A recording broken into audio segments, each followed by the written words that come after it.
안녕하세요, 장원준입니다. 네, 제 옛날 꿈 가운데에는 아마 중학교 들어가기 전, 중학교 때쯤에는 제가 어른이 되면 어떤 직업을 할까 많은 생각 가운데 건축 설계하는 것들이 포함되어 있어요. 저희 이모부가 설계사로 그래도 나름대로 좀 일을 하셨던 분이고, 그래서 그런 영향도 있을 거고, 어쨌건 언제부턴지 공간을 꾸민다라는 것에 좀 취미가 있었나 봐요. 그래서 방학 숙제 이런 걸로도 이렇게 종이 모형들로 제 기억에도 전파 망원경 이런 것도 만들었던 기억이 있고 그래요. 하여간에 그래서 공간에 대한 관심들이 좀 있었고, 근데 이제 여러 가지 이유로 건축 설계 쪽은 가는 거는 어려웠고, 아들에게도 그런 쪽을 좀 이야기를 해봤죠. 그래서 근데 이제 의외로 아들은 토목이라고 말하는 시빌 엔지니어링이라고 하는데, 그 부분에 관심이 좀 있는 것 같더니, 그래도 어쨌건 네, 건축은 제가 지금 하는 일 가운데 하나도 건축 음향에 관련된 부분도 있으니까 어쨌건 관심이 있고, 그 다음에 이제 실내 공간을 꾸미는 것들, 제가 그동안 이제 했던 것들을 좀 보신 분들도 있겠지만, 어떤 의미에서는 저는 이제 주로 제가 무슨 건축을 얼마나 알겠어요. 그냥 캐드 좀 볼 수 있고, 캐드 도면 좀 그릴 수 있고, 스케치업 가지고 3D 이렇게 만들 수 있는 그 정도까지 취미지, 그게 직업으로 하는 건 아니니까, 건축에 관해서는.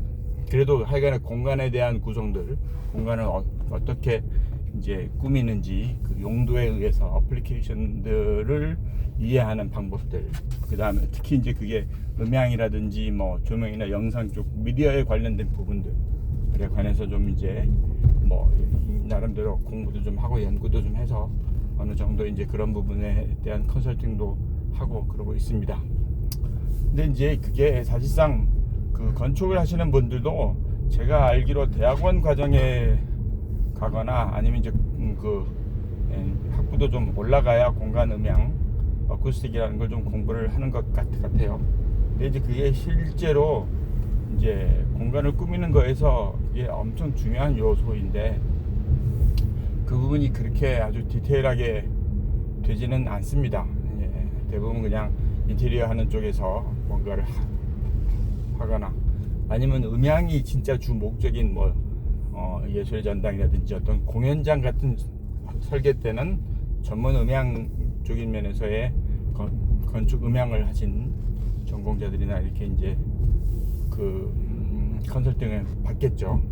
문제는 이제 교회 공간이라든지, 요즘에는 실제적으로 어쿠스틱으로만 음향이 가능한 공간을 만드는 경우는 없으니까, 거의 클래식도 공연장에 전기 음향 시스템을 쓰니까. 그래서 어쨌건 이제 기존 건축에서 다룰 수 있는 음향이라는 조건이 이제 변한 거라고 저는 생각합니다.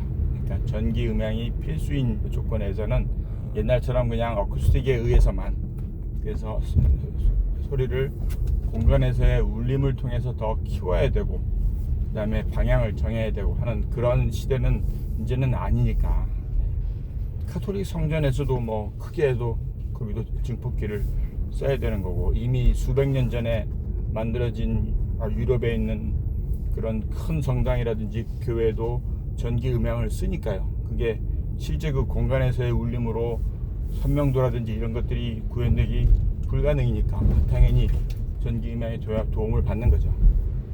그러니까 이제 실제로 요즘의 공간들을 꾸밀 때 그게 그냥 2평짜리 방이든 다 이 공간 음향을 신경을 써야 되는 경우들이 많아요. 그러니까 단순하게 그냥 소리들을 다 제어하는 그런 용도가 아닌 거고, 그게 실제 생활의 어떤 우리의 행동이라는 거에 영향을 주니까, 많은 교회들이 예배실 앞에 로비라든지 계단실 이런 데를 음향은 진짜 1도 신경 안 쓰게 만들어요. 그러니까 대리석 바닥에 뭐 대리석 벽면에 아니면 이제 석고보드 마감에 천정도 뭐 똑같은 거고, 그러니까 완전히 뭐 평행한 벽들이 쭉 이어지고, 게다가 반사를 더 많이 하는 요소들, 대리석 바닥처럼. 그래서 거기서 뭔가를 조그맣게 속삭이는 대화조차도 불가능하게 다 들리니까 걸어가는 소리 막 쫙쫙쫙쫙 그냥 울리게 되고. 그러니까 그게 뭐 일부러 그렇게 만들지 않는다라면은 그걸 왜 그렇게 만들었을까 하는 생각이 저 같은 사람들한테는 들겠죠. 분명히 저 공간 면적이 만만치 않은데, 큰 교회들은 로비가 엄청나게 크거든요. 웬만한 그 교회 내 중예배실, 소예배실보다 훨씬 더 큰 공간인데, 그 공간은 그냥 지나가는 통로로밖에 못 쓴다라는 거지. 거기서 아무것도 못하니까 울려대가지고 짱짱거리고, 그런 것부터 해서 본당 내도 그렇고 그렇습니다.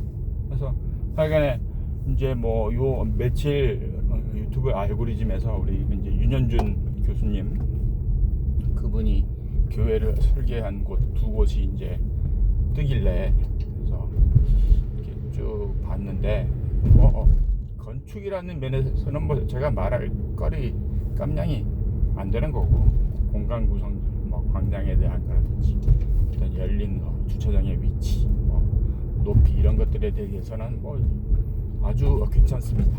근데 이제 아무래도 제 눈에 걸리는 거는 이제 음향적인 부분들이죠. 그래서 이분이 음향적인 것들을 조금 더 신경을 써 주신다라면은 하는 그런 생각은 있습니다. 그리고 실제로 오늘 제가 본 그 세종시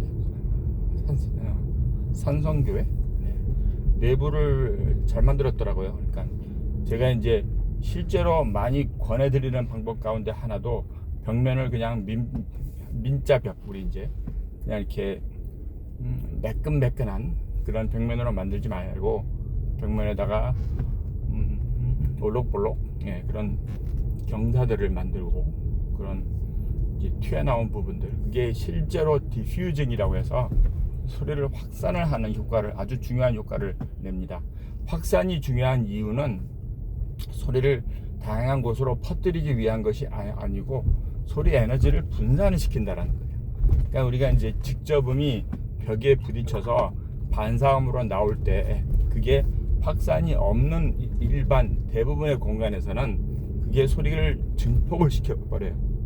소리를 증폭을 시킨다라는 것은 그러면 짧게 말해도 더 잘 들리게 한다라는, 그렇게 이해할 수도 있습니다. 그게 전기 음향이 없던 이 시절 동안에 고대부터, 그러니까 1800 몇 년 뭐 이렇게, 그러니까 1900 몇 년대에 대해서 우리 전기 음향이 나오기 전까지는 그거를 활용을 했어요. 공간에서의 반사를 증폭. 그래서 우리 뭐 3dB가 커지는 거, 벽 하나마다 플러스 3dB니까, 그래서 코너면은 플러스 9dB가 커지는 효과도 있는 거고, 증폭이라는 거니까.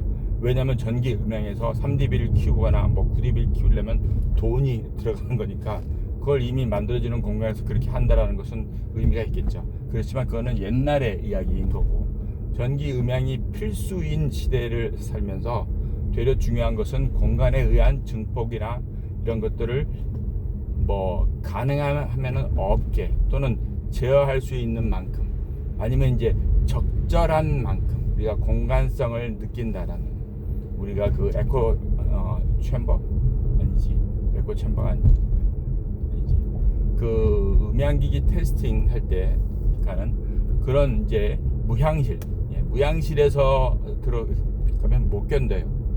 우리가 고막이라는 것이 늘 진동을 하게 만들어진 이 실제 공간이니까, 그게 진동이 없다라는 거가, 그게 사이클러직하게 좀 영향을 끼치기 때문에 우리는 늘 뭔가 진동이 있는 공간에서, 공기가 있으니까 공기를 진동을 시키는 공간에서 살아왔으니까, 그래서 자연스러운 우리 이제 RT60이라고 해서 뭐 대략 1.7초 이 정도의 잔향은 그게 되려 편하게 만들고, 그런 공간이니까 그 정도만 유지하게끔 그 정도가 더 늘어나는 것을 줄이는 쪽으로 씁니다. 그러니까 실제적으로 공간에서의 뭐 전기 음향을 안 쓰고도 잘 들리게 하는 것을 피하는 쪽으로 공간을 설계를 해야만 돼요. 그래서 그렇게 해야만 되는 이유는 이게 선명도라는 부분도 있겠지만 소리의 방향성을 해치는 요인이 되기 때문이에요. 그러니까 우리는 눈으로 보는 위치에 음원의 위치가 있어야지 그게 뇌가 정확하게 인지한다라는 것인데, 사람은 눈앞에 있는데 목소리가 뒤에서 들리거나 벽에서 들리거나 그러면 그게 명료도를 깰 뿐만이 아니고 그게 실제로 심리 음향적으로 위치에 대한 혼선을 일으키니까 그게 이제 커뮤니케이션이나 어떤 그 친밀감이라는 부분에까지도 영향을 끼칩니다. 그래서 사실상 우리가 늘 얼굴을 보고 말하는 것처럼 소리는 그 실제 말한 사람 위치에서 들리게 돼야 자연스러운 거예요. 그러니까 그런 의도로 봤을 때는 실제로 객석에서 뭐 어느 위치에서 목사님이나 강연자가 있다라는 거, 악기가 있는 위치들을 자연스럽게 시각과 청각과 뭐 이런 것들이 싱크가 돼야 된다는 거지. 그리고 그러면서도 우리가 10m 뒤에 앉아 있건 30m 뒤에 앉아 있건 간에 우리가 같은 음압으로 소리를 들을 수 있게끔 설계를 하는 거.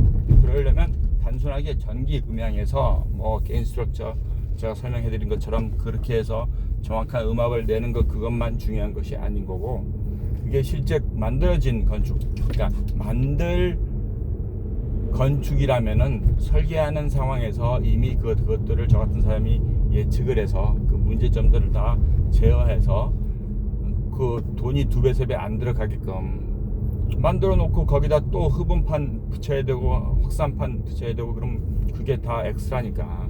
그러니까 그거를 애초에 문제가 생길 수 있는 요소들, 뭐 룸 모드라든지 표현되는 벽이라든지 불필요한 천정의 반사라든지 이런 그것들을 막는 설계를 처음부터 같이 할 수 있다면 그게 훨씬 더 효과적인 거지, 그게요. 그리고 그게 실제 뒤에 우리가 전기 음향이라 전기 조명, 뭐 전기 그 영상 이런 것들을 LED 전광판 같은 거를 쓸 때에도 훨씬 더 효과적이니까.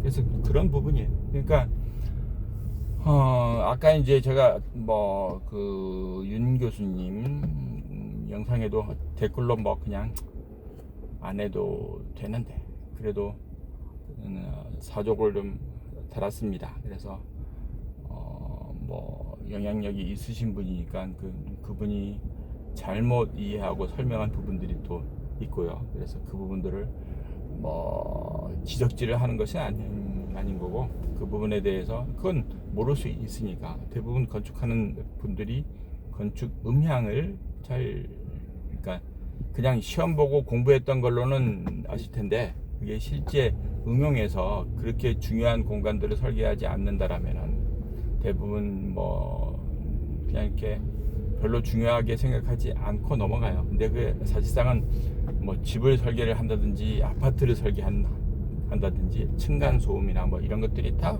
기본적인, 그러니까 음향적인 요소에서는 아주 단순한 우리가 중학교 때 배우는 과학에서의 소리의 전달이라든지 뭐 차음이라든지 이런 것들을 그냥 거기에서 근거를 두고 설계를 해도 충분히 가능하거든요. 근데 이제 그게 그냥 뭐 공부하고 시험 보고 끝난 걸로만 끝났을 수도 있지. 어쨌건 이제 그분은 고대 공연장이라든지 이런 데서 쓰였던 이제 그 헬름홀 공명기의 원리가 되는 항아리들을 이렇게 파묻어 놓은 게 있어요, 벽면에다가. 그래서 그거를 소리를 증폭하는 방법으로 사용했고, 그래서 그 방법을 그 산성교회라는 교회도 벽에다가 구멍을 내고 뒤에 여유 공간을 둬서 소리를 더 증폭을 시킨다라고 설명을 하셨는데, 그렇게 설명되면 되게 위험합니다. 그게 그러니까 그분한테는 별로 그렇게 중요하지 않은 부분으로 해서 그렇게 되겠지만, 뭐 우리 같은 사람들이라든지 건축 음향을 제대로 하는 사람들한테는 그게 전혀 의미가 다른 얘기니까. 저음을 증폭하기 위해서 공진하는 통을 만들어서 더 울리게 하는 것이 아닌 거고, 그렇게 더 울리게 하는 것 그 안에 그 울린 에너지가 바깥으로 안 나가고 거기서 열 에너지로 변환해서 소멸하게끔 그 만드는 부분이 있어요. 그러니까 실제로는 그 에너지가 그 안에서 증폭을 한다라는 것까지는 뭐 틀린 얘기는 아닙니다만, 그 에너지가 거기서 소멸된다라는 부분도 설명이 됐어야 되는 거지. 그러니까 그래서 옛날에 뭐 로마나 이런 데 있는 큰 경기장이라든지 큰 극장들에서 그렇게 뭐 항아리를 박아놓은 이유는, 그거는 저음을 더 울려서 더 장엄한 사운드가 나오게 하기 위한 것이 아닌 거고, 저음은 원래 파장이 길어서 우리가 짧은 중고음보다 그 물리적인 공간의 크기와 맞는 주파수 대역대들이 당연히 증폭이 됩니다. 그걸 정제파라고 말을 하죠. 스탠딩 웨이브라고 해서 그 공간 뭐에 맞는 주파수들이 더 증폭되는 현상. 그러니까 그런 부분들을 더 증폭을 해서 저음을 더 잘 들리게 하려고 하는 것이 아닌 거고, 그런 부분 때문에 사람 목소리 같은 중고음 대역대들이 잘 안 들리니까 그래서 이제 뭐 발명해낸 거지, 누군가가 아주 천재가. 그래서 그걸 그렇게 공진할 수 있는 항아리를 묻어놓고 그 안에다가 젤을 집어넣어요. 젤을 집어넣어서 거기서 울렸던 것들이 열의 에너지로 해서 흡수가 되게끔. 그러니까 우리 그 똑같은 원리로 지금 많이 사용하고 있는 것이 타공보드라는 거예요. 타공보드. 그 벽면에 구멍 뽕뽕뽕뽕 이렇게 뚫려 있는 마감재. 근데 타공보드도 동일해요. 뒤에 뭐 1cm건 1.5cm건 이제 그건 원하는 주파수, 컨트롤 하려고 하는 주파수의 계산법에 의해서 음향 시스템 핸드북에 있습니다. 언급되어 있어요. 그래서 그 대역대를 컨트롤 하려는 부분만큼 여백을 둬야 돼요. 그래서 그 안에서 그 부분이 같이 공명이 될 수 있게끔, 공명이 된 후에 그것이 다시 이 내 실내 쪽으로 빠져나오는 것이 아니고 거기서 소멸이 되게끔. 그러니까 항아리를 묻어놓고 젤을 넣어놓은 것은 그게 저역대를 그래도 줄이는 방법으로 쓰였으니까, 저역대를 줄이면은 무슨 일이 벌어지냐면은 중고역대가 조금 더 선명해지겠죠. 그러니까 전기 음향의 도움을 전혀 받지 못하는 그런 공연장에서, 고대 로마나 그리스나 이런 데에서 더 강이나 뭐 이런 것들이 조금 더 선명하게 들릴 수 있는 방법으로 방사형의, 그러니까 육면체의 모양을 띠지 않은 것도 상당히 중요한 거고, 방사형으로 한다는 것도 중요한 거고, 그걸 이제 요즘에는 말은 먹고 대각선 쪽으로 해서 이제 무대를 만들고 하는 그런 방법으로도 쓰이죠. 그러니까 그렇게 이제 어쨌건 결론은 그런 것들이 다 고려돼서 제대로 잘 설계된 부분인데, 뭐 설명으로는 이제 약간 에러가 있는 거죠. 그러니까 그 부분까지는 정확히 잘 모르시니까 그렇게 설명할 수 있습니다. 그래서 그 부분을 뭐 오지랖파로 일단 댓글을 달았고, 그래서 그런 부분들이 실제 그분의 다음 설계나 그 다음 설계들에서 제대로 영향력이 있는 분이니까, 140몇 만에 유튜버시기도 하니까, 그래서 그런 부분들이 제대로 잘 설명이 되어서 지어지는 건물들이 뭐 그분 말고도 많은 공연장이라든지 교회 뭐 이런 예식장도 똑같고 다 거의 다 직육면체거든요. 직육면체가 건축 설계하기에는 뭐 예산도 들을 수도 있겠지만 가장 쉬운 방법 가운데 하나라고 생각해요.